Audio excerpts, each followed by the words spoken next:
have to clarify that I didn't actually start the Sentry Box. It was initially done in this little 10-foot by 10-foot area off another store by a woman by the name of Liz Crane, who was literally at the time a bored housewife and carried, little miniatures about this size at that time, because that's what her husband and son were into. She closed it after a couple of years. She did get into a few board games. And then it got bought by a guy by the name of John Blue, who ran it for a couple of years. At that point, I was wholesaling in my spare time. And I eventually talked him into selling it. Well, way back in the beginning, I mean, it's the joke, and this probably is not the first time you've heard it, about the Sentry Box having actually been a legitimate box-sized store. And there was a little hole in the wall. And yeah, I remember, I went in there and I was looking for figurines for Warhammer 40K. I'd found the magazine and I thought they were pretty cool and I wanted to play this. And I walked in and I met Gord and he showed me the place. We started yakking and, we've known each other now for a long time. We were, pretty much kids when we met. I first moved to Calgary. I got involved with science fiction conventions. And I first met Gord when we were setting up for the Merchant's Room. And he was still, at that time, in Crowchild on about 5th Avenue. And he had his little shop there, and he was not that big. It was no books, it was just games. And have been part of Sentry Box in its foundational days, I guess, in terms of that. Remembering when Gord was wholesaling and selling out of the back of his vehicle. Yeah, it was called TD Imports. It was basically games. I'd gone to a convention down in the States, and I had just bought a house. I think I was 21. And I was just chatting with somebody. He said, you should bring some games in for your friends. And so I started bringing it in from a distributor down there and selling them out of the trunk of my car at the gaming events and things like that. And at the time, we were down in Lethbridge. And there were no game stores down in Lethbridge. So a friend of mine, Dan, and we drove up to Calgary because there was a gaming conference going on at I think it was at the Mount Royal College. And we were watching all the wargaming going on and ran into Gord. And he was running around talking, and we said, where can we find all these games and stuff? And he said, well, come with me out to my car. And he pops open his trunk, and lo and behold, he had all sorts of games and dice and everything you could want in his trunk of his car. So we actually bought a bunch of games and dice and stuff from him in his car, and then he gave us a business card showing where his home was. And he said, well, come by anytime you want. And so every so often we'd drive up from Lethbridge to Calgary and go to his house. And he was running things out of his basement. And then he moved into his store in Marteloup. It was a much bigger store. And they took over the garage area and made a massive book section. And that's when one of his partners, Leonard, got going and really, really expanded it. That was prior to kind of the big explosion in the 80s, I guess, of say, role-playing games. And so it was sort of a little box of mystery, a lot of things kind of going on there that you didn't quite understand, but as a kid, you were like, I want to be a part of this. I don't know if it's just like the timing or, good fortune or whatever, but it always seemed like there was something big hitting that helped him out and allowed him to then look at being able to afford a bigger place. Don't forget, 25 years ago, gaming was not that big a deal, let alone 40 years ago. Mostly I got lucky that I'd opened it at the right time, taken it over, and then D&D started to get big. And then it just grew from there. There was war games in the 70s, and then D&D when that hit, I think, was like one of the big things. And then Magic the Gathering in 93 when that came out. So I know he moved, I think, from his 800 square feet to something like 2,000 square feet. I think that was the one in Marteloup. And then I guess this location became available, I think it was about 25-ish years ago. And since the floors were starting to bow from the weight, we figured we should move. And we went from the 2,800 eventually that was in that building and jumped to the 13,000 here. It looked like an awful lot of space to me. You know, I've always been an optimist and I'd hoped for the best for him, but I thought, ooh, this is a big space. You know, so did I think that? Oh, I don't know. It was quite a while ago, but I had some concerns, shall we say. You know, but, you know, he did describe to me that it wasn't going to be all books and board games, that it was also going to have a large gaming area. And that made a lot more sense than just, you know, trying to fill everything with a lot of stuff, you know, with a lot of product. The game nights, it was part of the design. So that was basically my idea. In the old building, we had an apartment up above it that we would use for some of the clubs and things. But when we built this place, we set it up so that this whole mezzanine was going to be available for gaming. Yeah, I mean, coming from the original store to here, I mean, it's a night and day difference. I mean, a lot of that is just, you know, not being 12 and 13 years old anymore. So, like I said, I don't really have a lot of memories of the old store because I was so young when I went there. But when we started coming here, 2011, 2012, I mean, it was just an entirely different world. I couldn't believe it was the same business. So the growth has been fantastic. I'm really happy for them. Yeah, just more of a gradual growth. Like, oh, okay, we can run more events. Let's redo this. Maybe we'll start opening in the evening so it's easier for people, you know, to play the games and do stuff. And so, yeah, very gradual. Some things worked, some things didn't work. And of course, when he moved into the store here on 10th Avenue, they went crazy. And they keep expanding, they keep shifting. And at one point, I think Leonard sat down and calculated, because we wanted to know how many different copies or books were here. There were 8,000 different titles of science fiction book, which is huge. See, okay, here's the thing. In my mind, I've been here long enough that I almost look at this like some grand epic, like it has the parts of the story. And really, this place is nothing like it was 10 or 15 years ago, as far as I'm concerned. And really, I don't think that has anything to do with the store itself specifically. I think that that's just public perception and taste changing. Once again, nerd stuff became mainstream.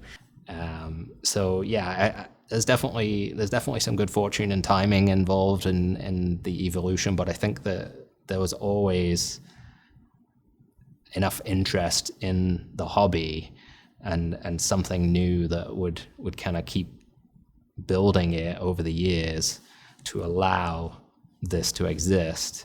First, there was the historical war games.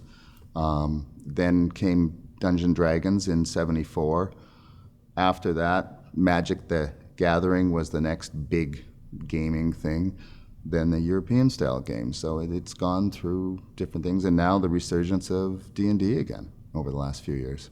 But on the whole, Gord's just been happy to you know, see what makes his clientele and his friends excited, and he's plugged in with the local gaming circuit. He does it, and he has people that you've no doubt interviewed who he will get feedback from. I'd like to include myself in that to some degree, but I mean, it's like if there's on the whole, his instincts are pretty good, and he doesn't need a lot of people necessarily telling him what to do and what not to do.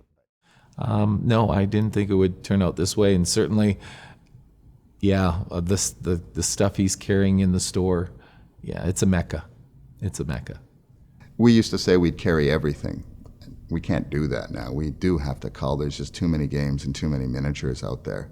It goes back to the beginning where it was like, you know, I will always try to stock a game, period. That was one of our founding rules.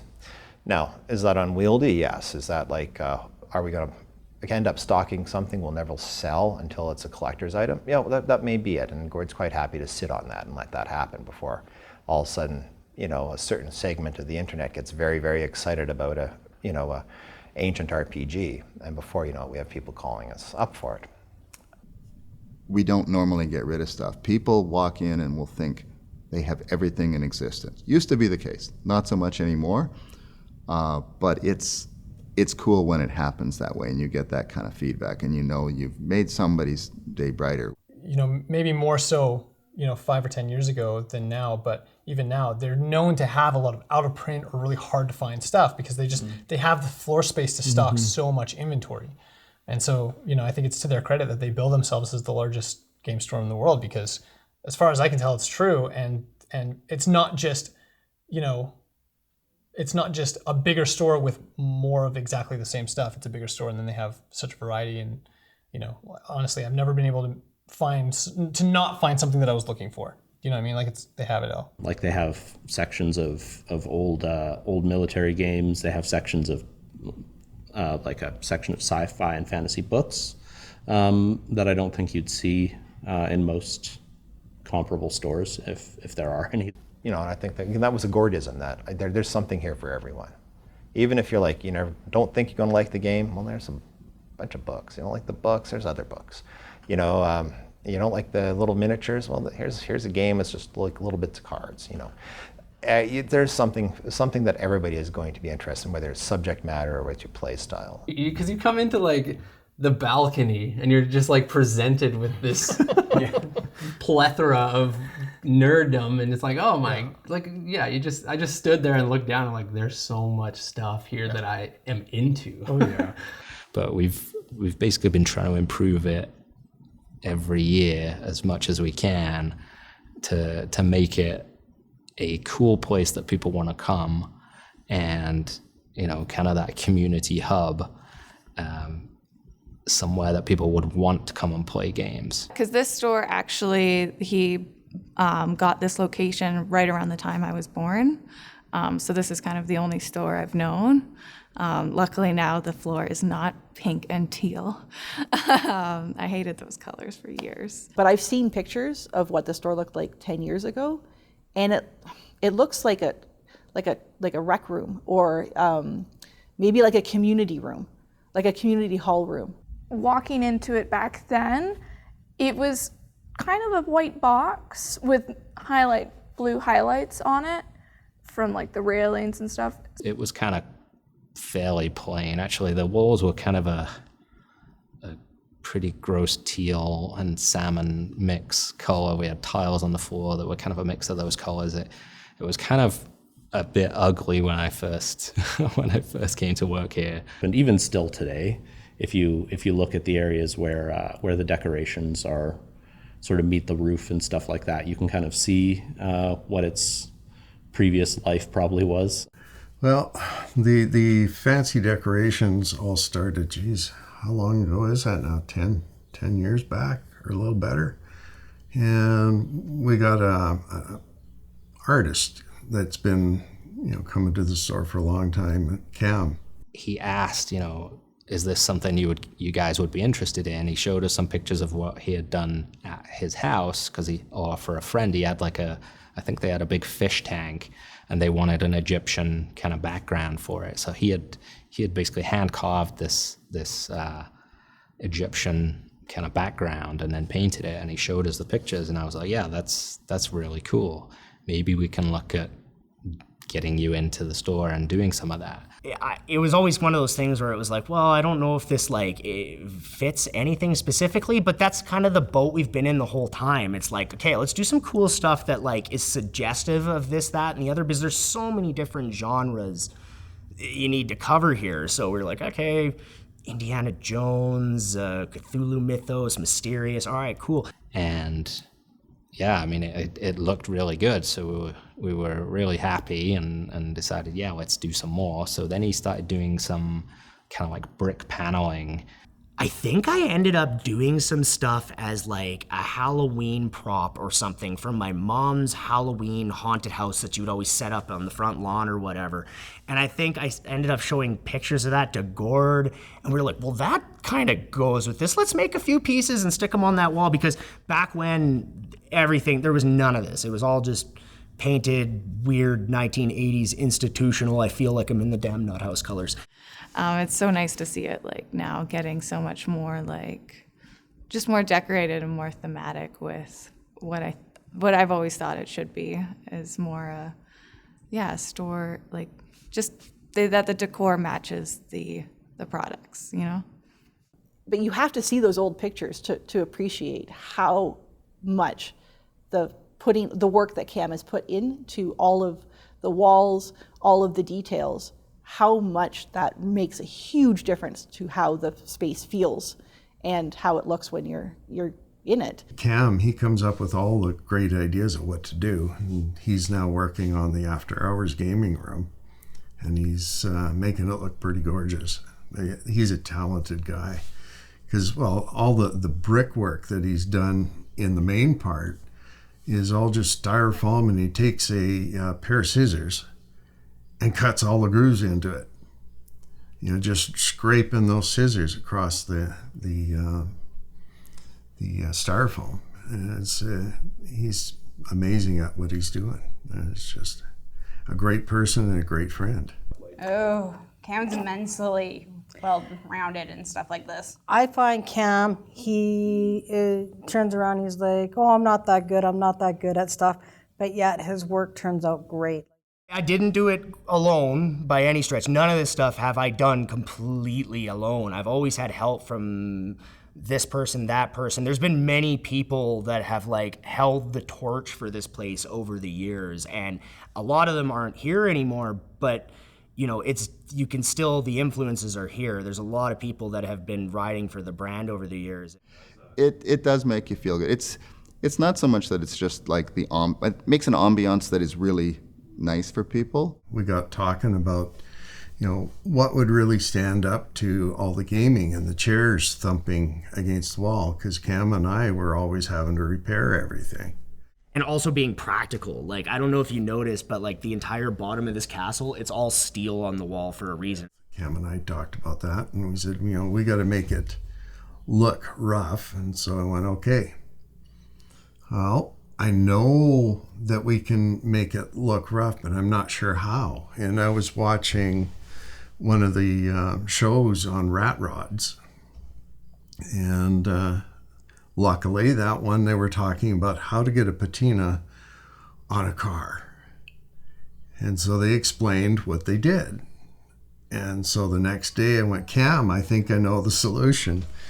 And I took a piece of our metal that we were working with and I poured vinegar on it. And it started rusting exactly like we wanted. And so it was like, oh, perfect, this is the way we do it. And so then Cam did all the work and put the vinegars and stuff all over and rusted everything up right. But he did those panels and we were happy with those, and then it kind of just spiraled from there of like, what else can we do, and I think the next thing was the military section. He did where there's like a giant skylight in the middle of the military section where the space is kind of wasted in a way. You know, you can't put product there, so we decided, well, let's turn it into kind of like a bombed out room from World War II. So he's done kind of a red brick bombed out building with wood kind of paneling on the ground, and we've put, bullet holes and that kind of thing. And he did a whole wall up there the same kind of way. And then we decided we would do the whole wall section up here on the mezzanine and do a kind of like steampunk castle theme. So, that was kind of the next thing. He's got like rusted metal with the brick and the columns, and a big kind of castle section.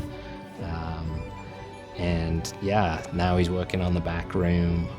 That's gonna have kind of wood paneling walls, and so it all adds to that ambiance of when people come in, and it just really makes it look different and interesting and exciting. It's not something you would typically see in a store. So it's one thing that we do because we want this to be a place that people find cool, they want to come here. You kind of take it for granted when you work here because you forget that it's there because it kind of just comes a background. So when a customer comes in and they're like, oh, wow, that is so cool, you kind of have to be like, you're right, it's so cool. And that's why when someone comes in and they've never seen the store before, and you see them pause and watch and look, it sort of, it forces you to take a moment and go, that's right. This place is amazing. Oh my gosh, I can always tell when it's a new customer. They come in and they stop. Most of them say like, wow, or oh my gosh, and they'll like pull out their phone and ask if it's okay to take a photo. I'm like, absolutely, please do. Here's the best vantage point. Yeah, no, you can definitely tell. People are very impressed when they come in. Yeah, a lot of the times if someone first enters our doors and has never been in before, they'll usually get up to the rail and their jaws just drop open. They go, wow. You know, it's like, yeah, you just enter another world there. You just head down inside, you know. Yeah, it's kind of cool. I was going to say something to your point where you were saying like you showed up and it was just this like plethora of games, and it reminded me like I feel like I really love showing people D&D. Like it's really fun to watch like that excitement on their face and like see them get it. But like I get just as much excitement as like taking someone to the Sentry Box for the first time and just watching them be like, whoa.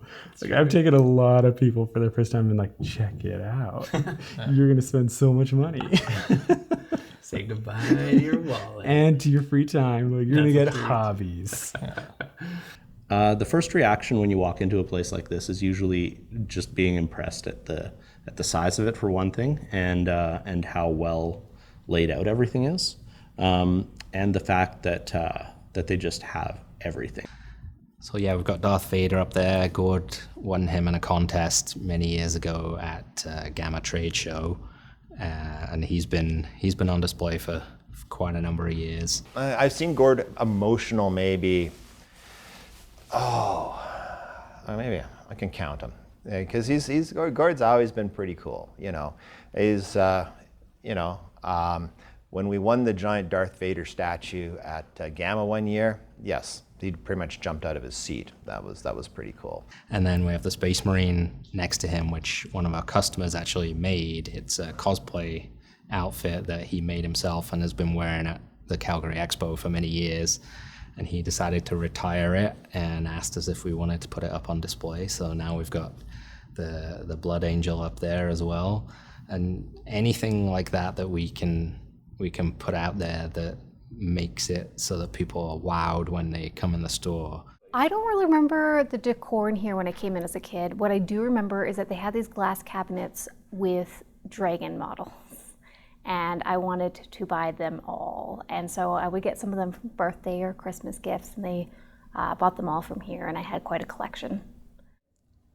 I would say, honestly, my favorite are like some of the dioramas that we made. Like we have a few of them kicking around, but just honestly the miniatures. Like all this stuff is kind of cool and whatever, but very much I always come back to, here's the microcosm. This is the meat and potatoes of what's here for me, right? And you know, and I love that other people and staff and customers can put stuff on display here and everybody can ooh and awe at it. At one point we actually had a Game of Thrones Iron Throne that was an official replica prop that someone had won in a contest, and it was so big that they couldn't fit it in their house or in their garage, so they said, hey, would you guys be interested in taking this? So we bought it off them. We had it downstairs for a while. People obviously were loving it and wanting to get pictures and whatnot. Honestly, one of my favorite things, and you know, always would happen on a Friday, Saturday, and we get a call saying, we're just coming in from Saskatoon. And I'm like, okay. No, we're coming to see you guys. When do you close? We're like, oh, bro, we're closing at 6. It's, you know, it's 4:45. How you guys doing here? You know, and it's, and there are times where we would hang out with them and run past the clock and just say, okay, no, you take your time and have fun. You've made the pilgrimage, you know, or there would be like people who would literally spend the weekend here. They would clock out at closing time, and we open the doors the next morning and they're waiting to come back in and, you know, continue their researching to what they wanted to put together and buy. It was really a lot of fun. People were making pilgrimages. It was, well, they still do, I should say, but it's like, that was one of my favorite all-time parts of working here, and just people coming in, oh, you have this, and, you know, I'm from, from Winnipeg, and there's nothing in Winnipeg. And I'm sure there's something in Winnipeg, but yeah, that's always a blast. I enjoyed that a lot. I think it's very uncommon for a city of this size to have a gaming store like this, something that's so big, so well stocked, so well established, with such a dedicated group of people running it. I think it's really an anomaly, and we're lucky to have it. I'm just excited that this one place, the Sentry Box, kind of has been the focal point in Calgary gaming, and has had that ability to actually, in a way, grow its own community. And I think that's kind of the dream of a lot of businesses, just stepping outside of the nerd box. But I mean, as a business person, it's kind of exciting to kind of see people come here from the very beginning. So yeah, it seems like an unlikely story. What we call in the circle of board gaming, I think we call this the FLGS, the Friendly Local Game Store, and I'd be hard pressed to believe that most of them are as successful or impactful in their communities as this place is. So it's hard for me to believe that most stores gain this level of success and self-sufficiency and impact in their communities as the Sentry Box has managed to do. Cultivating a sense of loyalty is something that all businesses really need to work at. And we become loyal to businesses for small things and for good things, and it's like when we have that connection, when we know that somebody has our back when we buy something, that if it's defective or even if it's like, oh man, I just popped this open and can I just swap it for something else, right? That is good to have, and when there is somebody who will back you up on that. So we definitely have a lot of regulars that come in, and I'm learning all their names, and some of them come in almost every single day, and others are like once or twice a week, and they always manage to find something to expand their collection. What I really love about the regulars is when you get to know them and they start asking for recommendations, and then they come back and they say, okay, you suggested board game X. It was amazing. Suggest more.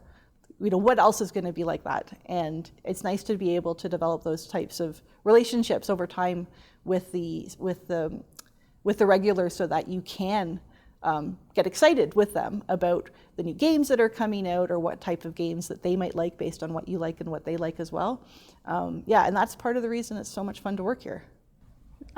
Seeing parents bring in their own kids and kind of seeing that next generation and then the next generation, it is crazy, because I believe we've had some third generation shoppers come in who they'll talk to us at the till and be like, yeah, like my grandpa used to shop here, and then my dad shopped here, and then I came here. So it's really nice because you get to see that community not only from one person's aspect, but you see it passed down throughout their family and their love of gaming and their love of that community, which is really nice. There's been a lot of friendships made out of here, and that is definitely one of the big pluses of it. It shows, I didn't really think about it before, and then we had the Facebook account and this sort of stuff, and then I started doing answering personally all the Google reviews we would get, because somebody said, oh yeah, you should respond to those. I didn't know at the time, so I started answering them and just using the name, replying that way, and making them different, or as different as I could every single time, but letting people know that I was reading it. And obviously that's been good for SEO, because Google goes, oh, they're paying attention.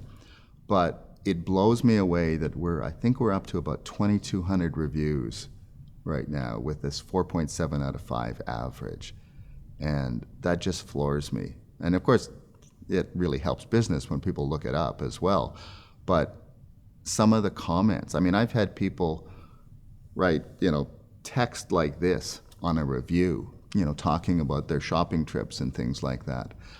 We once had a contest, I think when we were hitting our first 1,000 likes on Facebook.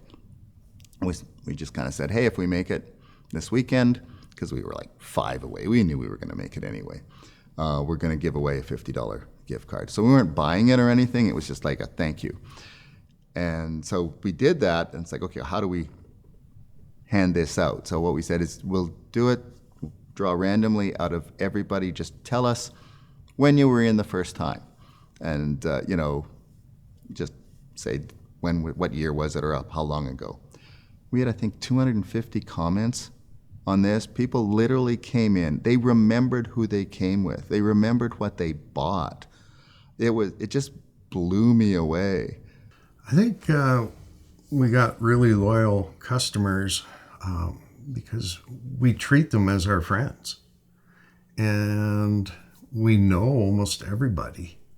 And we can sit there and, oh, hey, how are you doing? And sit and talk to them and treat them like, oh, they're coming home to their friends. We're not closed off to everybody. We don't just sit there and go, no, I haven't got time for you. We make time and we'll visit with everybody, because we look at it as we're all a big bunch of friends. We all love the same things. And so we can relate to each other. And that's a big thing. But we have a really awesome hobby, and there's a lot of fun things that you can do with other people. And I think that's what makes a destination like this so approachable. But it's obviously a place that they love coming to, and it fuels something for them. Well, the magic really of gaming is getting together with people. It's sharing with people and enjoying other people, and gaming allows that. And it's just a lot of fun. I feel the game community would still exist, obviously, and it would try to be as strong as possible, but that would happen only in individual hubs across the city, whether it's, gamers coming together or people's homes and things like that. Like my game day, I try to bring people together as often as I can, as many people as I can, and there's people come to game day who are not even, that comfortable with crowds and things like that, and making new friendships. But through our game day, we're able to provide them a safe space to make these connections, or at least give them an opportunity to. I've even had people write me a letter after they've come to game day a number of weeks in a row, saying like how it literally has changed their life. And I know it sounds crazy, but that's, I think, I'm using this as an example to say that's what the Sentry Box has done for many, many people. And without that, it would be harder to, to be able to have that sense of community and comfort level. So I feel like, it would, the gamers would still try to create that, but there's something unique about Calgary and the Sentry Box. So when we have game nights, the one that I was most familiar with was I was here for most of the D&D nights, and it is crazy. The place gets so loud. The entire mezzanine just gets filled, and there's like almost no space for everyone. Everyone's chair to chair, back to back kind of thing, and you definitely feel the energy in the room. Everyone's really enjoying themselves, and you hear the laughter and all of that. It's kind of a second home, a haven. There's just so much that it brings to the gaming community that I think would be difficult to replicate elsewhere. It's a very special place, even outside of just being an FLGS. Such a big part of my life for the last 10 years that I just can't even wrap my head around what that would look like. I mean, I play in a competitive soccer league on Tuesday nights, which is board gamers that all met at the Sentry Box. Like I can't figure out what that would look like. I don't know. I can't imagine it. Over 47 years, all my circle of friends, if my tight group, are all gamers, and wouldn't have met them had it not been for the gaming and the gaming community. And Sentry Box was one of those key elements to that, as a focal point and a place to go. And then you'd meet people as you go there a couple of times. You'd recognize somebody, and then you'd see them at a gaming event, and then you'd kind of just branch out from there. Oh, absolutely, absolutely. You are the sum of the people you've known. You're the sum of your experiences. And when you look at your life, that's it. Because when you have a chance to share things with people whose passions may not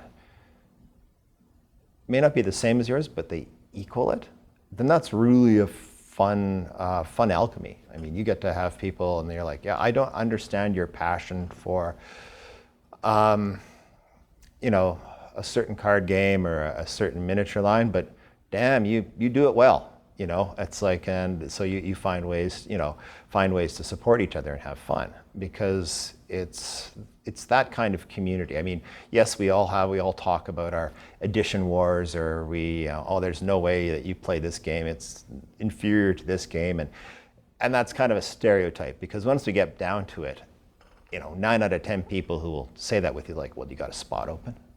Can I play with you? Well, one of the biggest things about board gaming, other than the play of the game, is the relationships that you make. Clearly, that is that's the gravy. That's the real juice of the hobby itself. Yeah, games are special because it's actually like sitting down and playing face to face with somebody. So much of our lives now are in our phones and on watching shows and just actually interacting with people, but interacting people in a way where you're having to be creative and intelligent and figuring stuff out, you're problem solving. So there's less of that social pressure. It's hard to explain why I like games so much, but it's a certain kind of social magic, I think, that happens, where if you bring people together for a common purpose, where that common purpose is sort of it's a bit of an intellectual puzzle that you're solving together. Sometimes it's cooperative, sometimes it's competitive. And I think it sort of stimulates both, conversation and the flow of thought in a certain way that brings people together and creates a different sort of experience than other things are capable of creating. Yeah, well, that's exactly it, right? Is that, they say that smart people learn from experiences. Wise people can learn from the experiences of others. And then we're taking that a step further and we're saying, well, gamers can learn from experiences that they've synthesized themselves. You create your own scenario, you play through the scenario, try to enact and think out like what it is you would do in that scenario. And you can learn just through this sort of thought experimentation. And so, I think that the benefit of any game that brings people together is that it provides a really approachable, understandable context for a social interaction.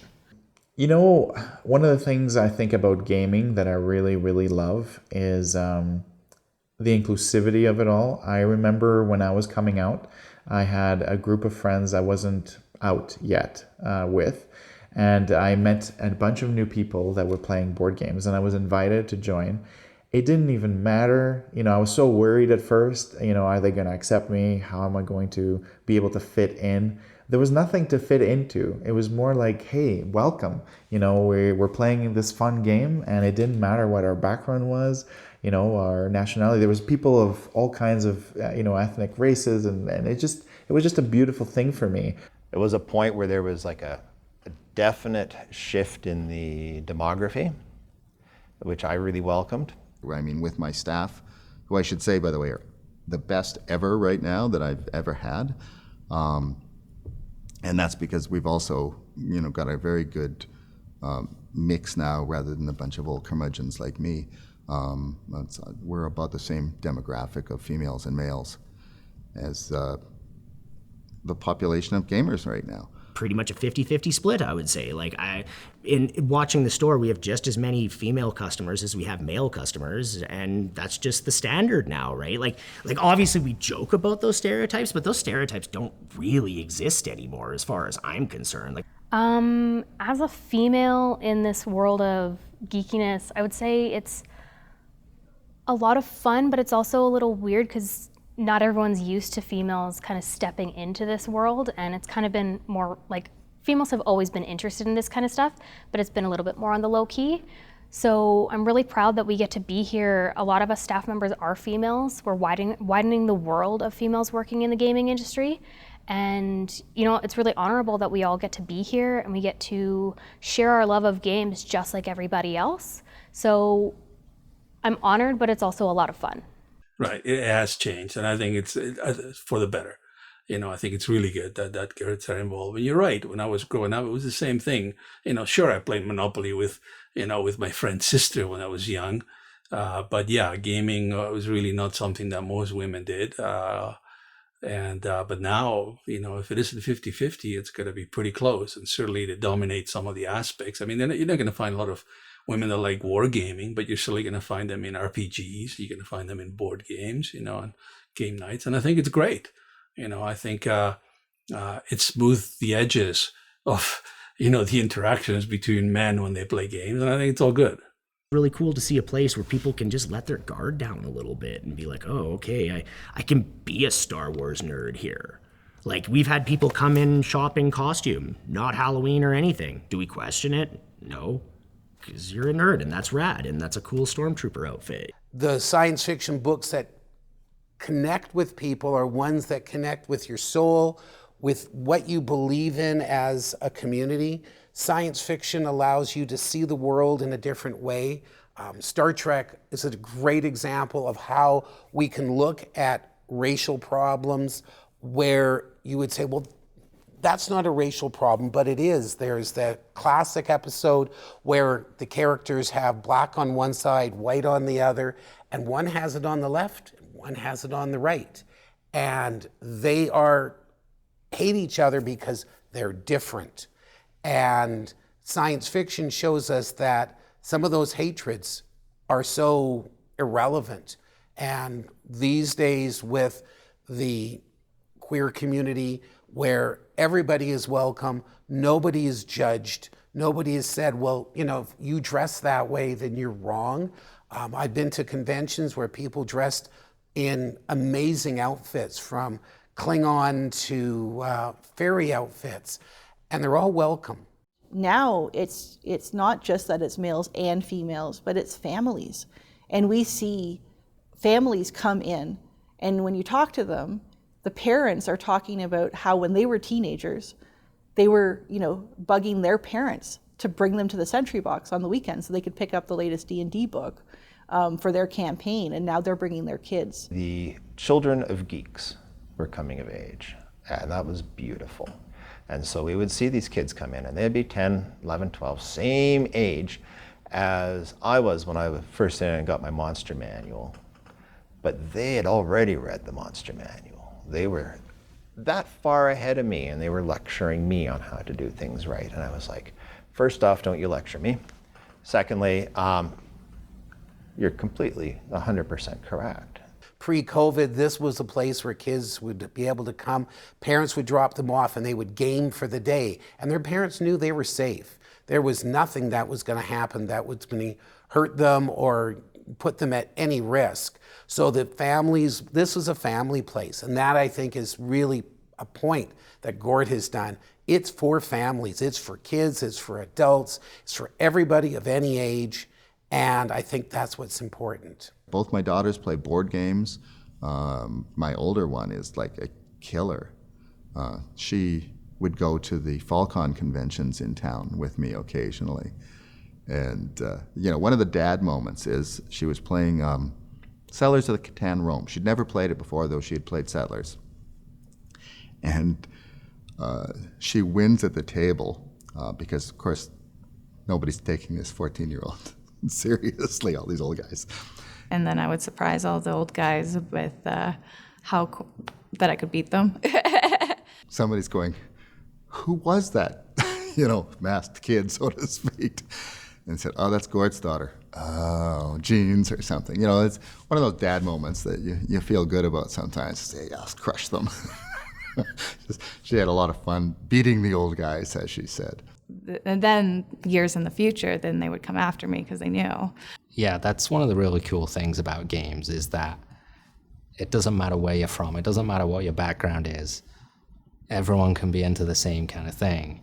And we definitely see a lot of that. There are so many people from all kinds of different places that come into the store and get into games and find friends and find people to play with from all over. It's one thing that unites everybody. You you have totally different backgrounds, you might speak different languages, but you sit down at a table and you're playing a game that you know, it doesn't matter. None of that matters. Like you just get into the game and you discover that you actually, you've got more in common than you think. So it's really interesting to see at some of the game nights and the tournaments, just like the variety of different people with different backgrounds that come out and play. It's great. Well, I would say Greg is definitely one of the most instrumental people in keeping this going, right? He's been the person that organizes it, makes sure people come in, makes sure like everybody is welcomed. And on the other side of it is, of course, Brendan from Falcon, who also makes sure that if there is a new person in here, they are welcomed, they get into a table, they get to play. And those are huge steps, because when you walk into a place and everybody kind of knows each other and you're the odd person out, that's daunting, very daunting. And just being able to open that up, like a person just opening it up for you, especially a person that's like a more of a seasoned person, right? Just opening it up for you and bringing you in, that's huge in making sure this place is welcoming. So I would give a shout out to those two guys for sure, and of course every other employee at Sentry Box for, always being welcoming here. Just the amount of love that's involved here. And even the staff, there is so much love. Brittany was born with disabilities, and we were working with the Cerebral Palsy Association, and they had a gentleman that knew Gord, and he thought that it would be a great fit for Brittany to be able to get a chance to work here, and they had a program happening where unemployment insurance would be paying for Brittany's wages for 12 weeks, and just to give her an experience with the job. And Gord turned around, and after the 12 weeks, he basically fell in love with her, and he just couldn't let her go, so he kept her on, and here she is now. It's got to be, 9 years later? Well, 8-9 years later now? It's been quite a while. It's an accepting, open place where you can just be you, right? And there's not very many places like that out there. I find that, everybody elsewhere has to wear a mask, whether they like it or not. And here you don't really have to. And as a result, we get some really interesting working dynamics. But, it's a big family. That's all there is to it. And I wouldn't have it any other way. Yeah, well, that's the way a family works, is you look after each other, and if someone needs help, you jump in. You've got the loyalty of some of these people who've been here like 25, 30 years, and watching the new people come in. But yeah, just seeing it, what a positive impact it is on people. Actually, he likes to razz Brittany a lot. When she first started here, Gord would turn around and start razzing her, and he'd be like, I hope she knows it's just a joke. I'm just joking with her at first. And after about a year and stuff, Brittany was, she would come out of her shell, because when she first started, she was really shy and would not turn around and talk to anybody. She would have her hood over her head and just kind of be in her own little world away, just do her job that she had to do. And as she come accustomed to being around here and seeing people and just getting to know people, she came out of her shell, and now she'll talk to people. At one time, she wouldn't even do an interview like this, and now look where she's at. I think his staff here have put in the work. People like Leonard setting all the stuff up with the website, Edward, who has done an amazing job managing the books and the inventory and bringing product in. If there's something available, Edward will get it. And I think Gord has fantastic staff. And a lot of the staff, they've been here forever, decades in some cases. So I think that is a clear sign of loyalty. They're willing to put in the hours and the time to make sure that the store is a success. And that makes life for Gord a little bit easier. So it means that he can maybe take it a little bit easier as he gets older, and the store will just keep going.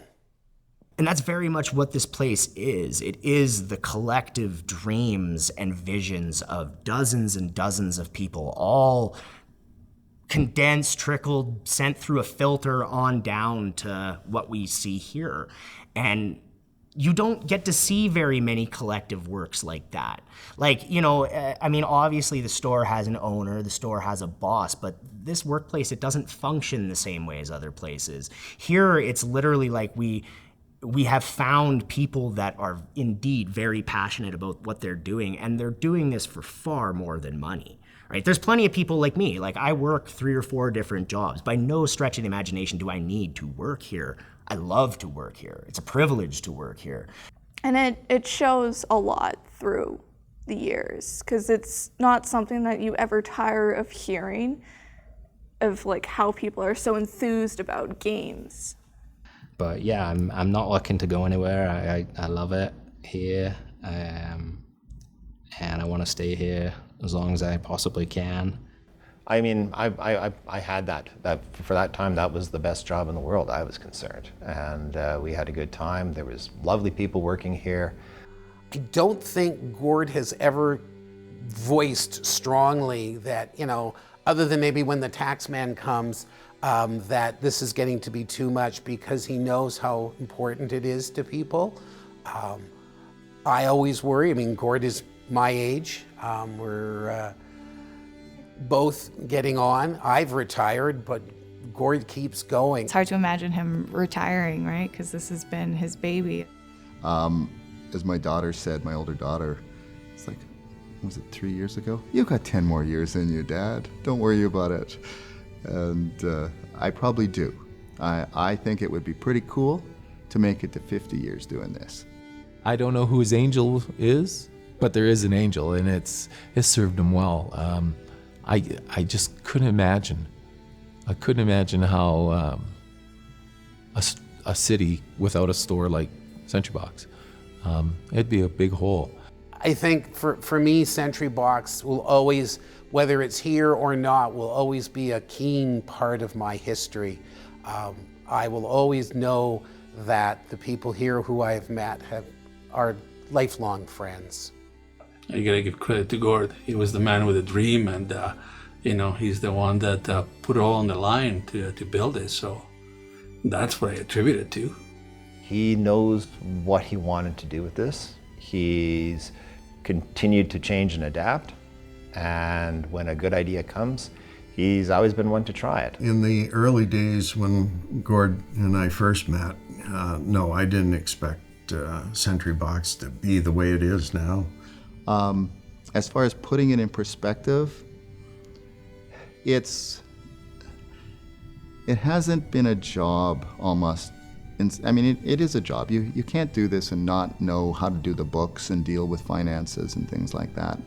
And it's mostly just maybe the right person at the right place with the right passion for the games has allowed it to happen. And really, I've been lucky. I think if it wasn't for Gord, there's a lot of people in this city who would, they'd be lost. I think he has brought them together. He's brought people together, made people become friends. You know, life can change, things can come and go, jobs can change. Yet this place manages to remain a constant. And I'm like, well, that is really a gratifying thing, particularly when a lot of what this place has done for me is the same thing it's done for a lot of other people. And so we respect and we love that community. And that, I think, is pretty big. You don't get that, you don't get authentic community very often anymore. It just seems sometimes that doing some of the things that people think is a big deal is just the way you should work as a person, is the reality.